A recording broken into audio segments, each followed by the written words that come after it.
Dice भाई मुझे भी डंडा दे। अच्छा जी, ये ले आपके लिए भी। इंस्पेक्टर साहब यही है वो बंदा जिसने पूरे मोहल्ले की नाक में दम करके रखा हुआ है, हमें तंग करके रखा हुआ है इसने। डैडी ये कौन है लोग? कुछ नहीं, आप अंदर जाओ। हाँ भाई, क्या मसला है तुम्हारा? क्यों तंग किया मैं इन लोगों को? इंस्पेक्टर साहब ये तो आप इनसे ही पूछें कि मैंने इनको क्या तंग किया हुआ है। हाँ जी बताइए, मैंने आपको क्या कहा है भाई? बताता हूँ मैं तुम्हें।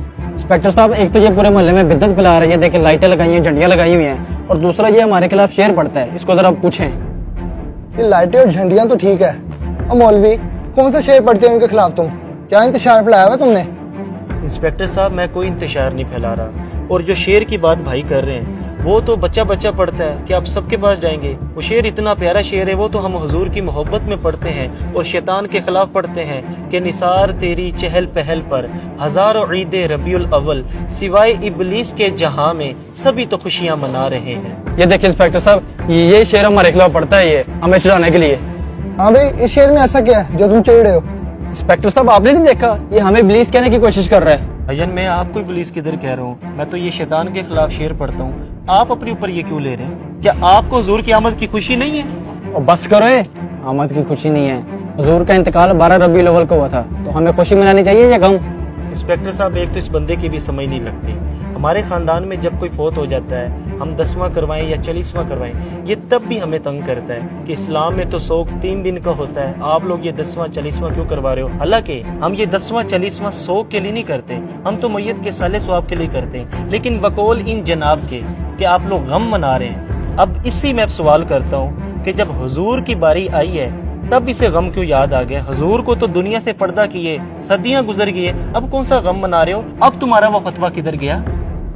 अच्छा तो ये बताओ, ये जो झंडियां लगाई हुई है, लाइटें लगाई हुई हैं, ये इतना पैसा इस पे जाया किया, किसी गरीब की मदद नहीं कर सकते थे? अच्छा तो इससे भी मसला है आपको? ये बताएं आपके पास मोबाइल कौन सा है? मेरे पास आईफोन 14 है। क्यों? देखिए इंस्पेक्टर साहब, 3.5 लाख वाला मोबाइल है इनके पास, 50,000 वाला भी तो आप मोबाइल ले सकते थे, बाकी पैसे किसी गरीब को दे देते, तब गरीब नहीं याद आया आपको? और दूसरा इंस्पेक्टर साहब, इसने अपने बेटे की शादी की है, 50 लाख रुपए इसने खर्चा किया है, कम पैसों में भी तो ये शादी कर सकता था, तब गरीब नहीं याद आई इसे?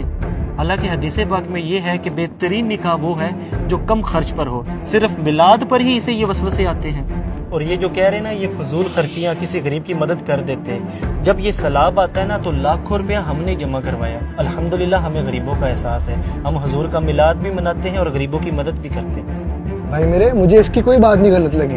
तुम लोग मोहल्लेदार हो, मिलजुल के रहा करो सारे। मेरे भाई ये नफरतें ख़त्म करो, आए मिलके गरीबों की भी मदद करते हैं और सरकार का मिलाद भी मनाते हैं। भाईजान, आपकी बातें मेरे दिल पे असर कर गई हैं, हमें बिल्कुल हुजूर की आमद की खुशी मनानी चाहिए, आए मिल के मनाते हैं। ये हुई ना बात, आए मिलके मिलाद मनाते हैं। कुरान पाक में अल्लाह पाक इरशाद फरमाता है, व अम्मा बिनिअमती रब्बिका फहद्दिस, अल्लाह की नेमत का खूब चर्चा करो। मुझे बताइए, क्या नबी पाक से बढ़कर भी हमारे पास कोई नेमत है? नहीं, हरगिज़ नहीं।